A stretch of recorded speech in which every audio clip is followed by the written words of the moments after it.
All right, guys, we're back. So we have a known good varactor diode substituted in here. I think that this VCO block is still bad, and so if it's not, then it could be the PLL chip.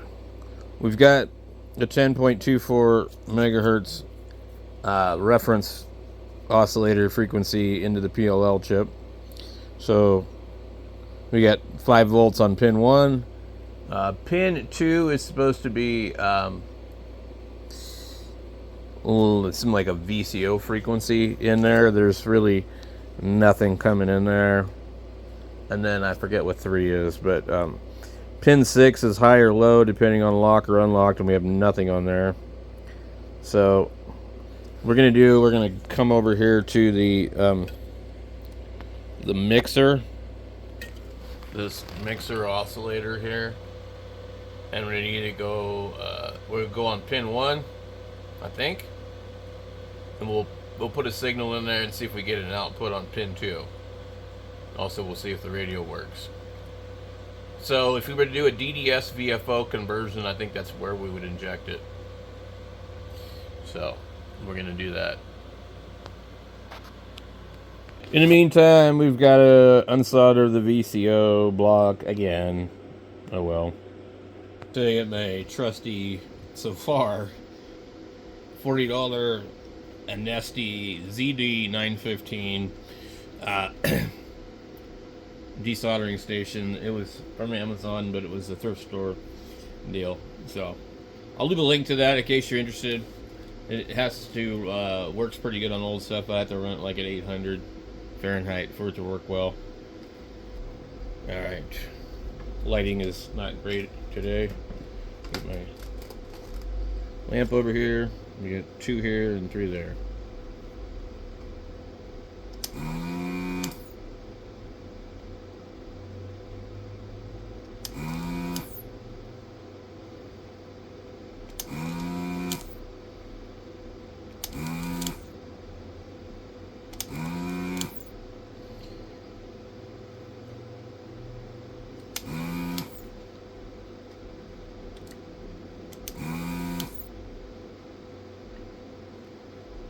Okay.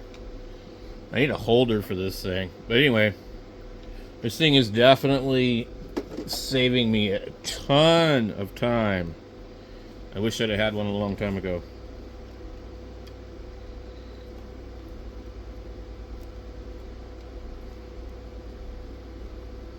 Is that one to come out? So it's most likely we're going to have to completely rebuild this thing if we're going to go this route. Something else is bad in here, in my opinion. I was able to kind of test a few parts. It's really hard to tell what the hell's going on. If I could just get this resin off of here. There's not a lot going on here. We've got a 57 picofarad diode here, a 22K resistor here, and we have another capacitor here, an electrolytic there, the varactor there, coil, and we've got some capacitors in here, and that's it. So if we can get this chipped out around the coil, and we need to, I think the next thing too, I need to verify this coil isn't bad, because it could be, the coil could be bad. And then I might be able to come up with something that would replace it, but if I can just make my own board out of this, I've got the varactors, so that's not like a problem now, and we know that those are pretty specific, like you really do need to have an actual varactor diode. I tried several experiments and the other stuff didn't work, but we've got that removed out of the radio. And on the back of here, these 3 pins, one goes, two of them go to this guy. Actually 3 of them do. So then you need to look and see pull the schematic up and kind of get an idea what's going on here. There's 3 things going into that.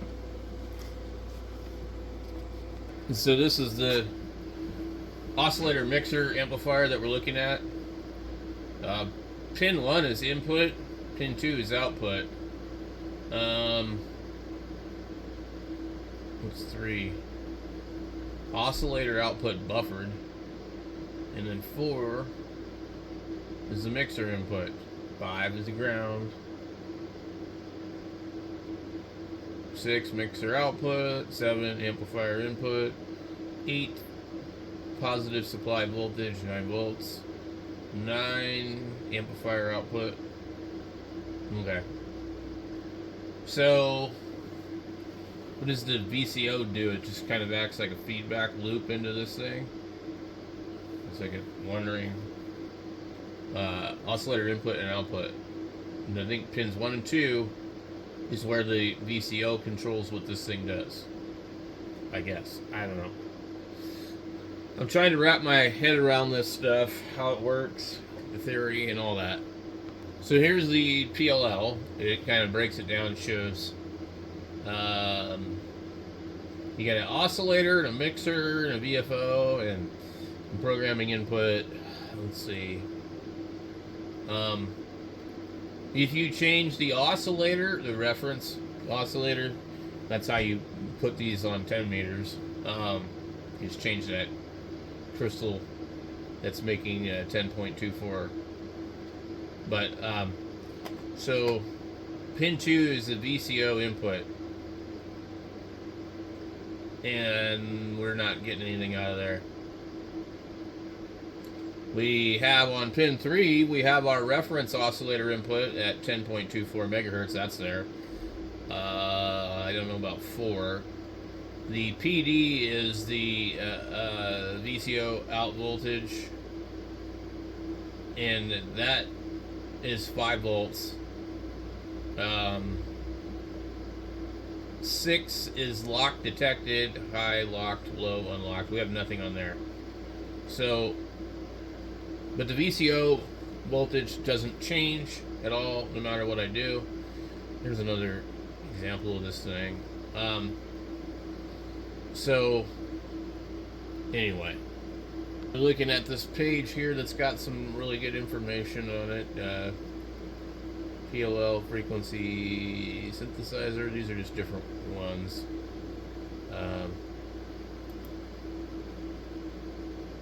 This is 861. These are common chips. Anyway, I don't think we have any other information that we need here. Well, here's the VCO mixer and amplifier, but it's not the right one. Okay. Apparently I was looking at it. Well, actually, no, it shows all these other ones. I think we have a TA 7310P. Yeah, so, but let's take a look here. KIA. What does it say? It says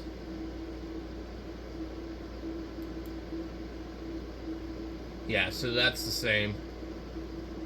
So this is really a nice page here. This is on the Def Palm or whatever. I'm gonna probably download this with my app, and we'll copy this website onto the computer. Let me see where that program is at. Okay. So, HT Track is a website copier.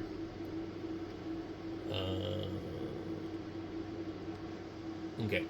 And we're going to do this while we're on here. I'm just going to show you really quick. Okay. Next.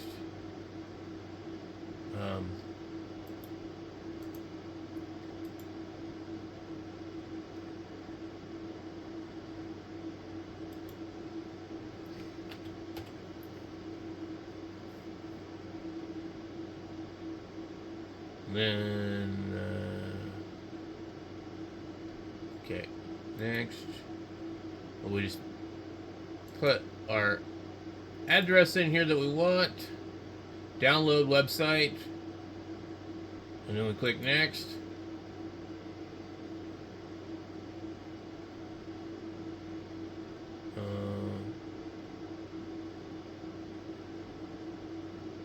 Okay, and then it's going to start to download it.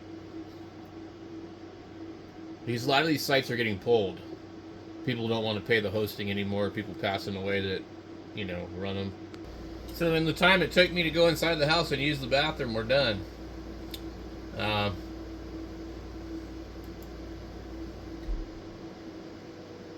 I don't know where it's saving them to, but I'm going to move these to my server at some point. But anyway, we got that done.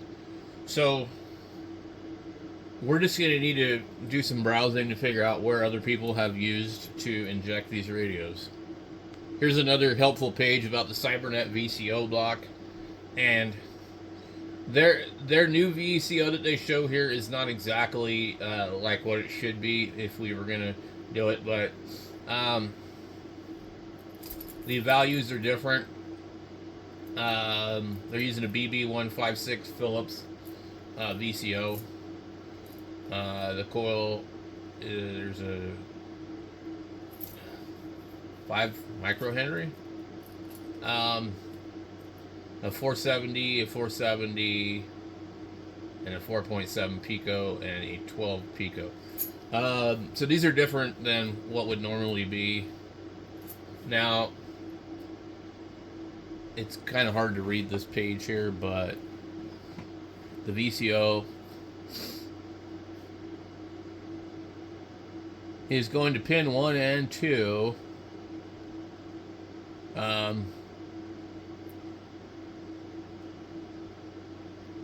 Of the mixer.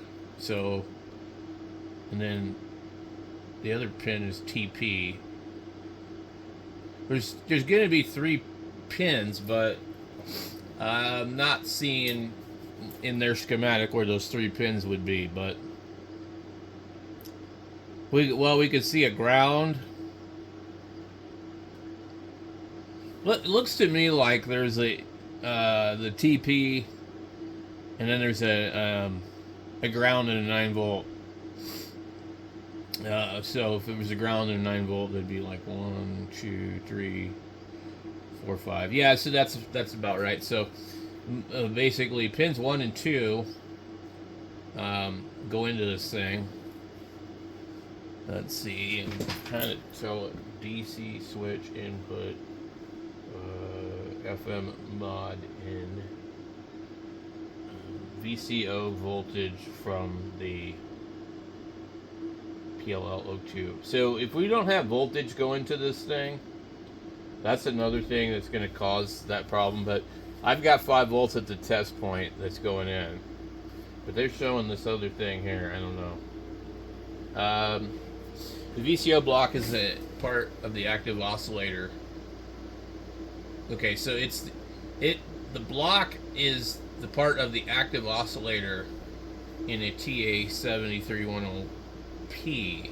I'm wondering if this oscillator is bad. This will operate between 16 and 19 megahertz. The output from the oscillator pin 9 to the output from pin 9 to the PLL02 is the mix frequency / VCO frequency. Output from pin 6 to receiver transmitter mixer is the mix frequency plus VCO frequency. Interesting. So we're either going to have to build one of these new VCOs based off this circuit, which uses a little bit less parts.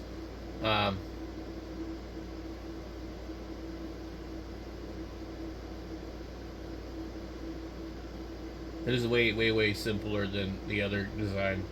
The other design actually uses a transformer, not an inductor.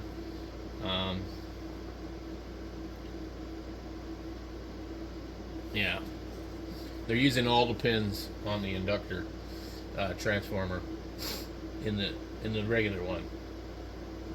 Okay, so we got that there. Okay, so I don't see anything else on this page that's going to be of interest. So there is a lot of information on the internet, but ddsvfo.com, some lots of stuff. DDSVFO free,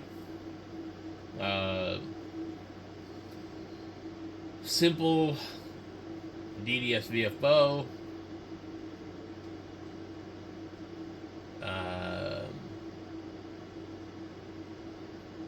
Let's see.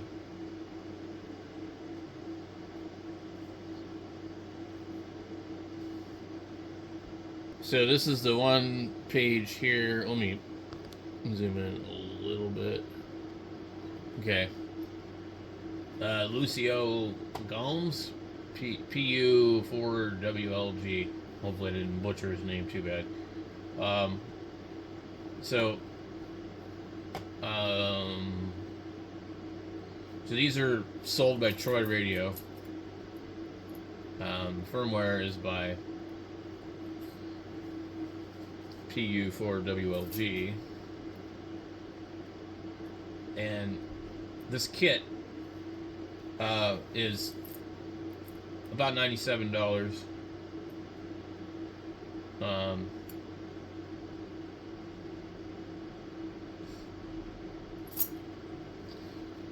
And this is basically kind of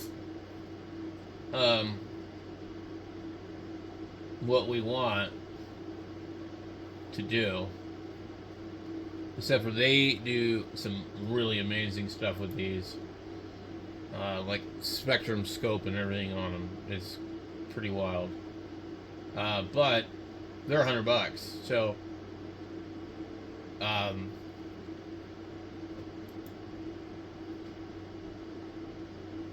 now I don't know if they still have these.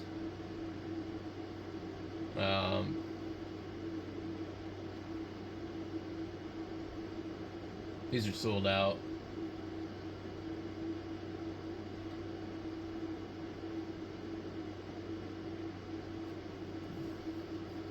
But this is basically what we already have, so we just don't have the firmware on it.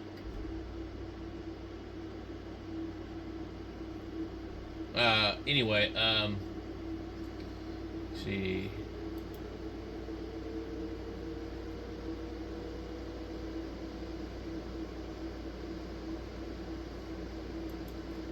Now, they offer the firmware. Build your own DDS VFO. So if you want the firmware, you need to pay $35 for it. But I almost kind of think it might be worth it because you know. So let's see. Purchase all your parts from your favorite vendor and the firmware from us. The latest firmware is pre-flashed on a Arduino Pro Mini, but you must select the display type you want to use because the firmware is different for each one. Okay. Open the Dropbox, choose either 0.96 or 1.2, and just click the link below and add to your cart. So I actually think that that's probably pretty reasonable. Somebody spent... Oh, okay. Okay, so you can actually download the older firmware. This page contains older legacy firmware no longer supported. Download and play with it. If you decide you like it, you can purchase the latest and greatest. Free version 6.2 is available to be tested.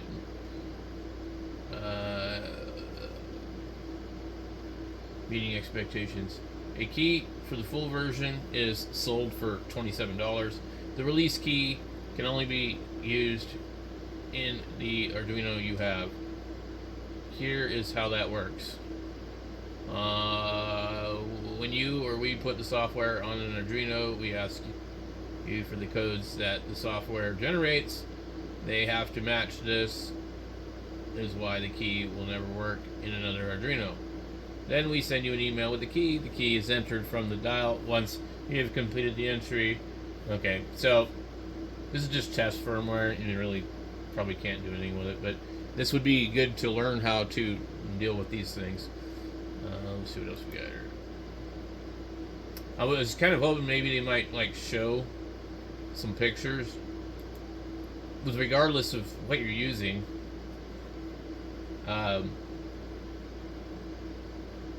you need to inject it no matter what.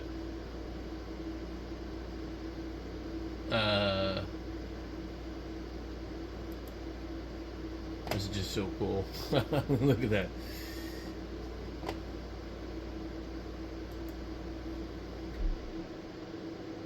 Help files. Let's see what we got here. Oh, okay. These files may help in the installation. If you have files on the radio you have completed, please share them. If you have information not seen, universal install. Okay. Let's take a look at this. Okay. So I'm hoping this will give us proper information that we really need.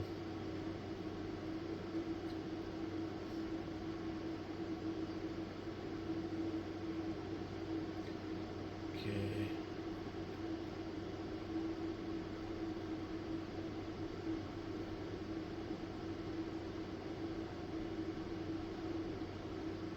This looks more like a manual on how to use it.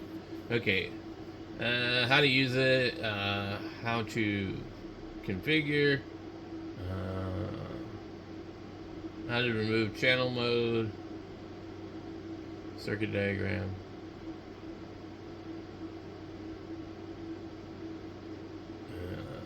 modulation, spectrum sensor.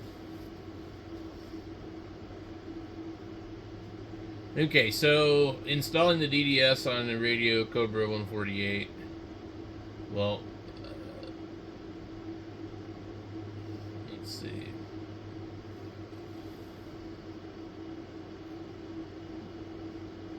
We're not dealing with the 148, so this may not be very good, but I think it might use that same oscillator.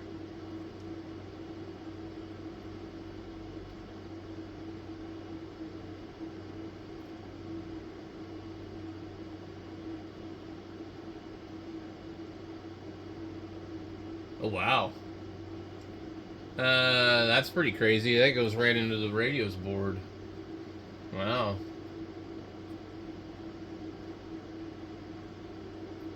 You know, I had a dead 148. That would have been great for this.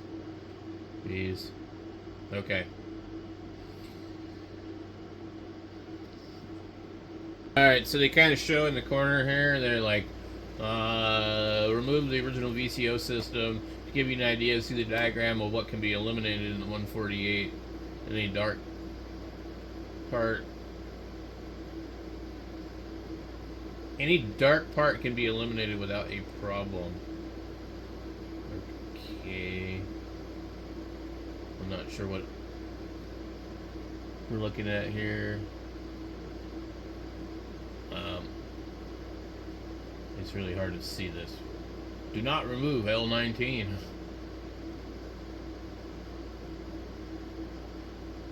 Alright. Wow, they pulled all that out of there. Holy crap.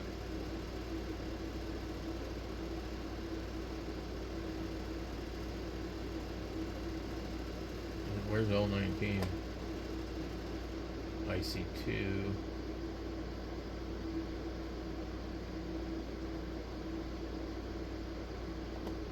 Huh. Anyway.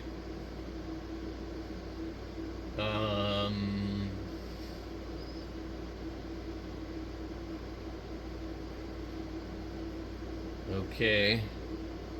Okay, so there's another website talking about parts, building one, you know, different kinds of ones.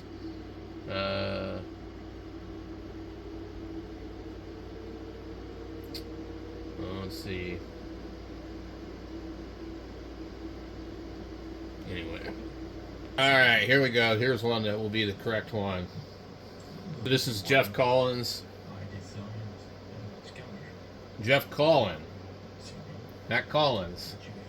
And he goes through how to do it. We're going to kind of scroll through here. So at the time of modification the design to someone, but then with modern manufacturers of CD radios brought form online. So this is almost the same thing as the radio I have. Version of this one. Power up and goes to the default channel. But so if we if we were to I want to show my convert.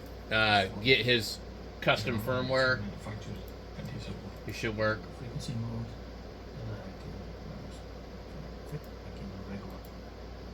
and What I'm concerned with is where is he feeding it?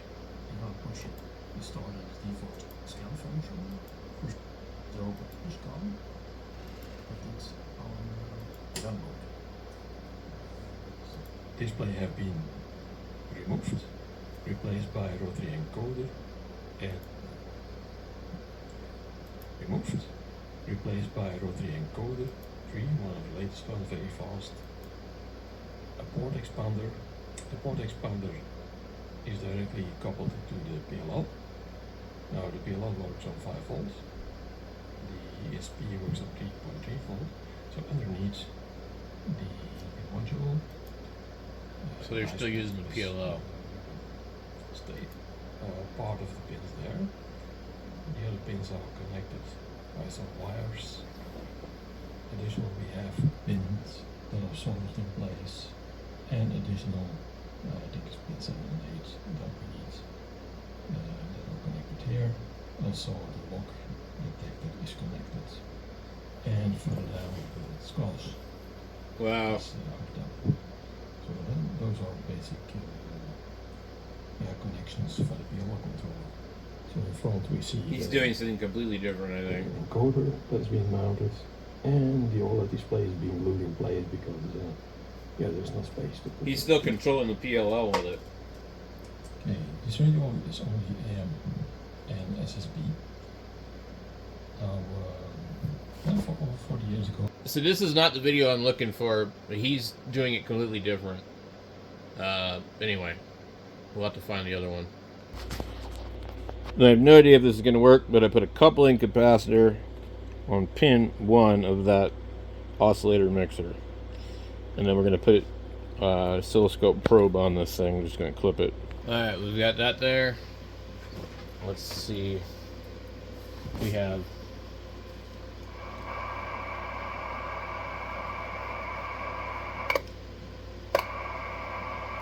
okay.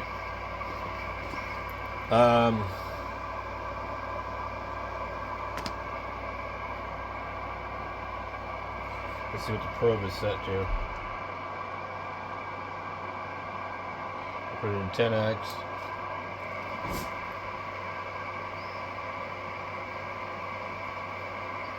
I'm gonna guess we need to be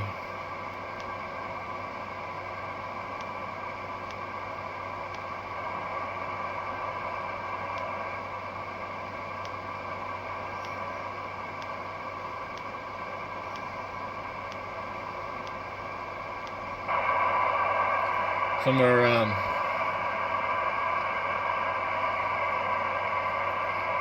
17 megahertz.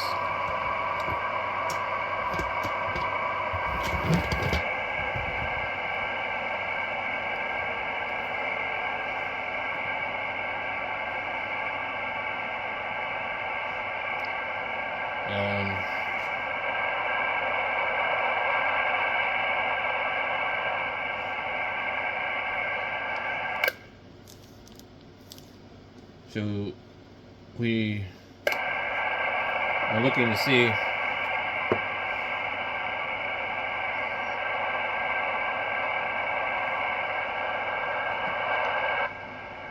I did not want to do that.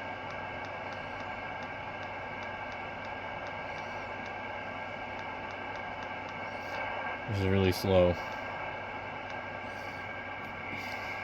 Okay, we're on AM. We're trying to generate a frequency that will cause this thing to do something. Okay, 18 seems to be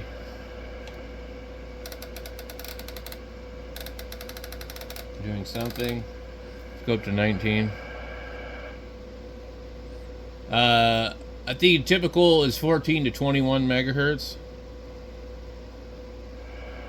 But we seem to notice something on 18. So we're going to go in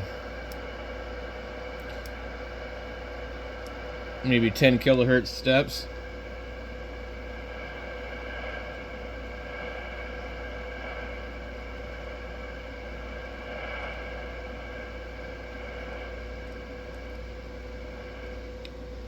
Okay.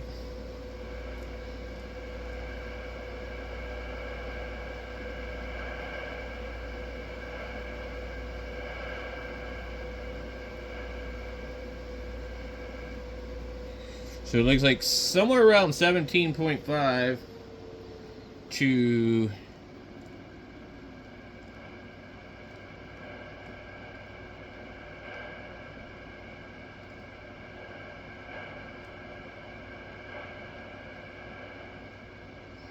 18.3.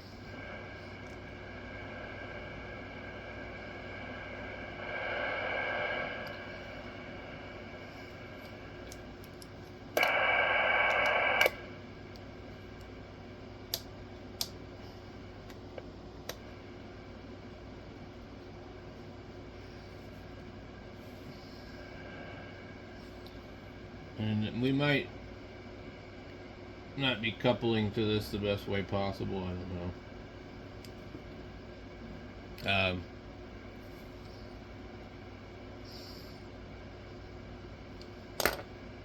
Oh yeah, look at that.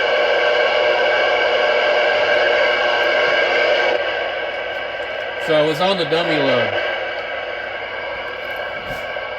It's pretty late in the evening. I don't think. Wait. Oh, look at that. We're picking something up.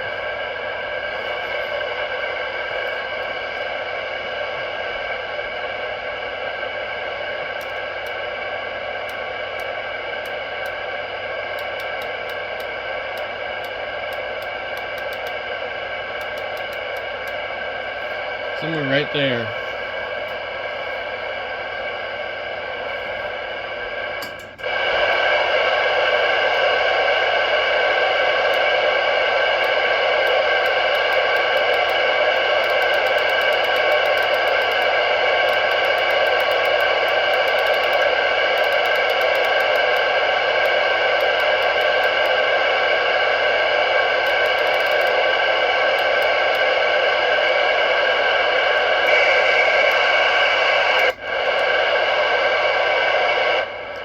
So it's definitely doing some kind of receiving.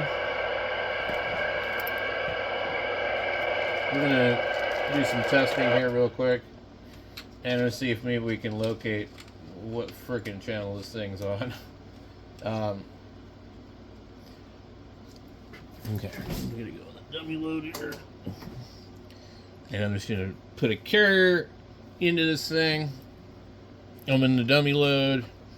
Let's see how many watts we got here. 5 watts. And I don't really hear anything without the antenna, which is pretty normal. Just make sure everything looks okay.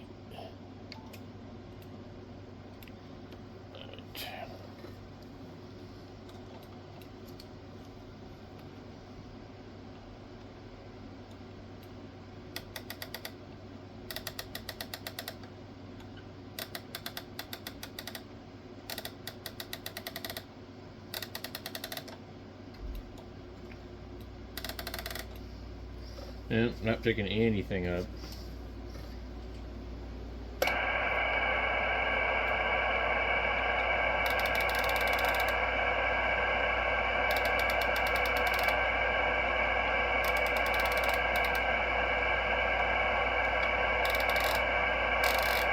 It's hard to say where we're at frequency-wise, but I heard something, which means it was probably channel 6.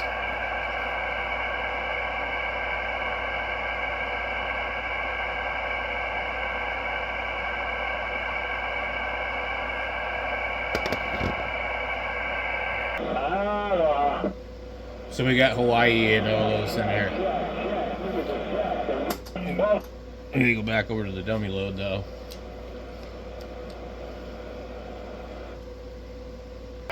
I got something. So I'm injecting 17.879 in it. I'm gonna leave it there for a second.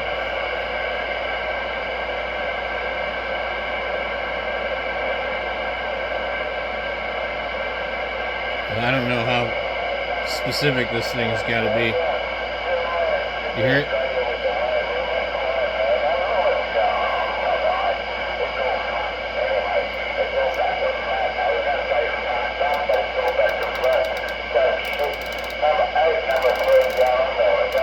Oh, the channel selector doesn't do anything.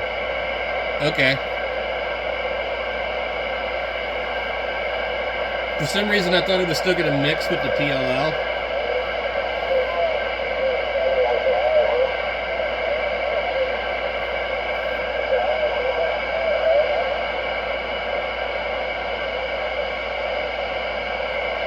Interesting. Let me see if I can dial them in. 1 kilohertz steps. I want to go 100 hertz maybe.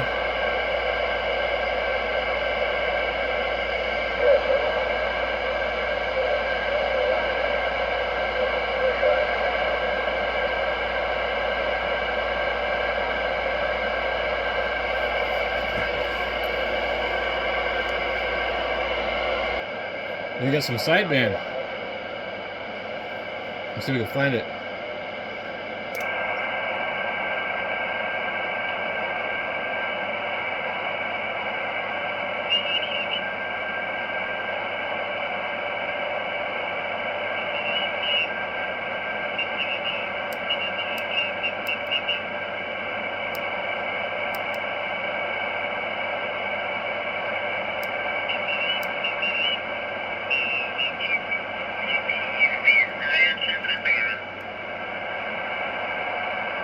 Okay.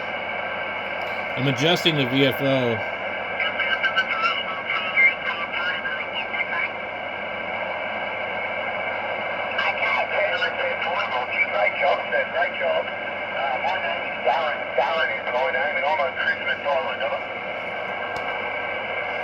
Alright. So we do have it working. We don't know where we're at.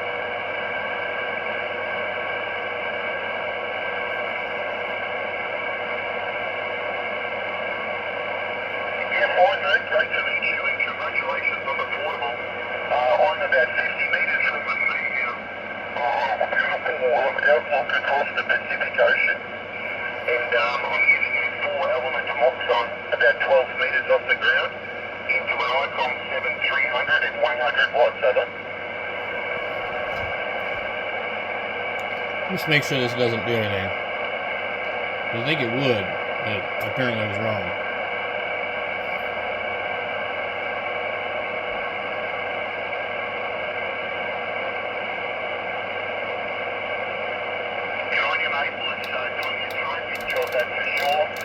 Okay.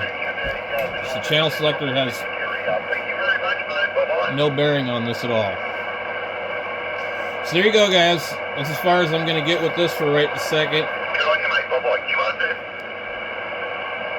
And